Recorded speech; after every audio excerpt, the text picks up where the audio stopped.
Hi,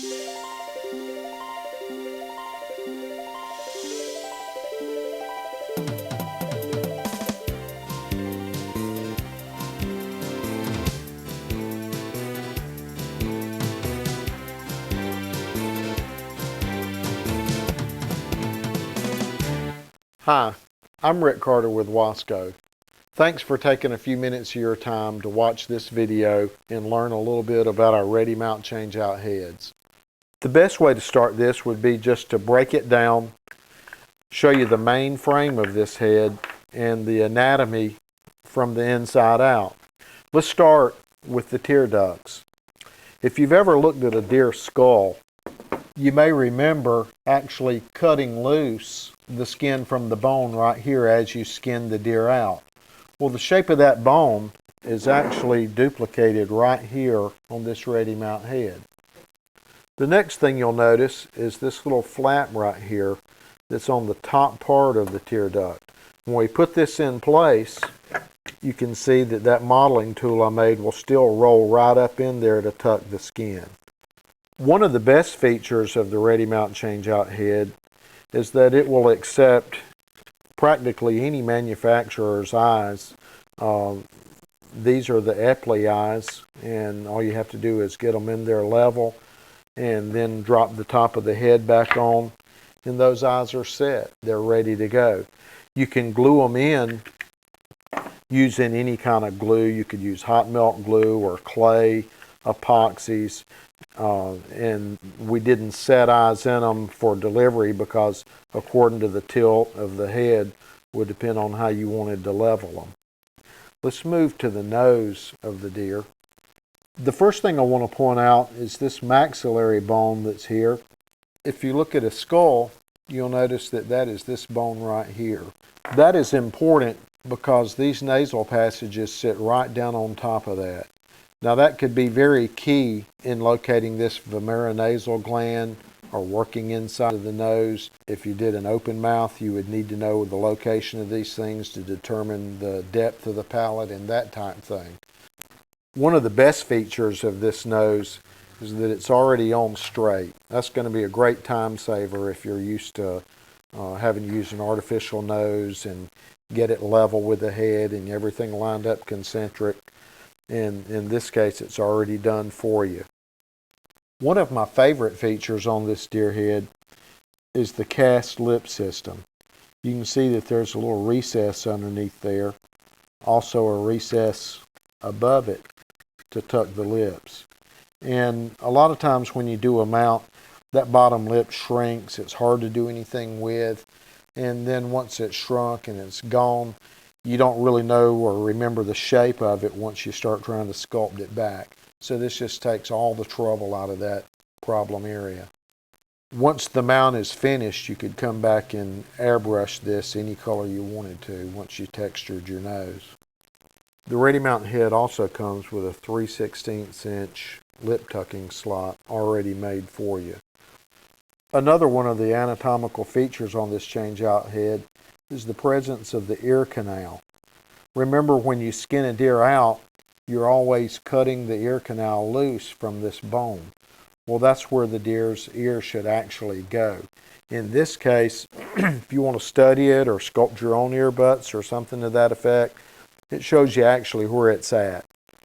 One of the unique design features of this change-out head is this dovetail connector for the ears. This is the ear forward on this right ear, and you notice all you have to do is simply bring it up here and lock it into that slot. And then your ear is set, ready to go. It can't change, it can't fall away. How many times when you're mounting a deer do you have to use a screw or some wire or do something to get the ears to stay in place?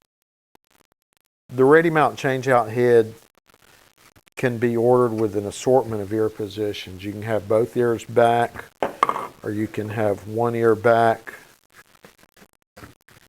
and the other ear forward. Or you can order it with both ears forward. An optional feature to the Redi-Mount head is this skull cap. You'll notice that would fit right into place And once the skull cap is screwed down, you can no longer pick up or move the top of the head, and it also locks in the ears.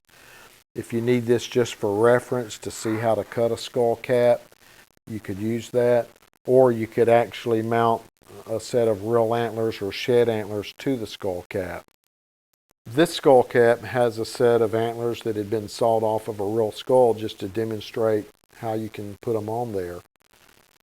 All I did was drill some holes and drilled some holes in the antlers and ran some screws up into the antlers.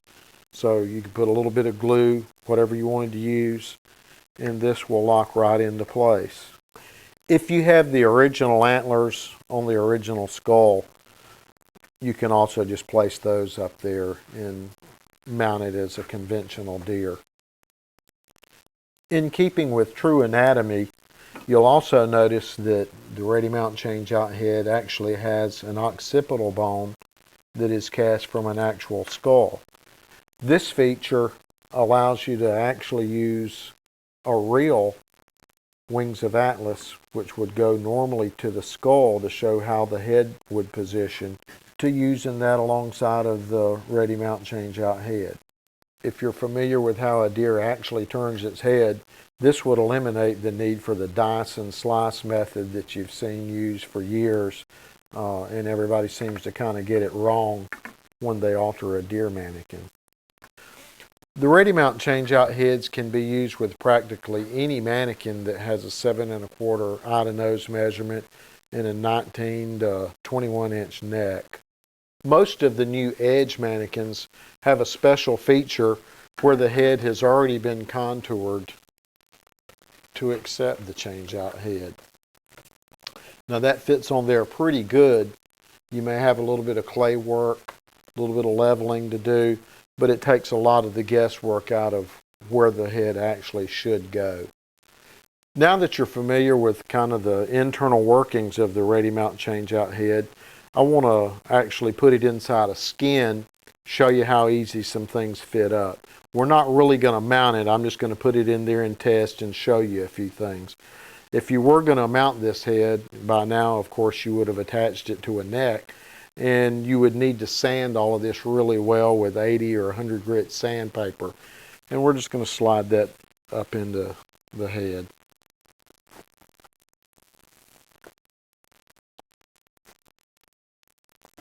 The head is in place. We already have our ear liners mounted, and now we're just going to put the ear liner in the dovetail slot and lock it in. Line up the dovetail slots and slide it in, and then you have the ear locked into position. This lip line is fleshed out really thin, and all you've got to do is just lay it right up in there, and you could super glue this or use hide paste or whatever and put it right inside that slot. You can see how this skin would fit right up inside that artificial slot. If we were mounting this, we could use some super glue and a little bit of blast, and it'd go right in there. I've moved this lower lip skin away so that you can see how the upper skin lays in. Find the center slot and find that dip in the nose pad, and just line that up and get it to tuck into place. We're going to set the eye skin around the glass eye that's already installed. First thing we'll do is use my little special tool I made and actually tuck that tear duct. See how nice and easy that went in there and locked into place? And then we want to take this eye skin and just slide it in. I'm going right between the glass eye and the set eye on the mannequin.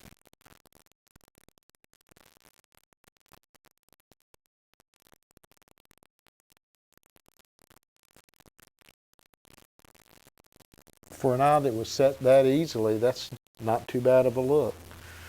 And then we'll come back in, work the skin into the crease.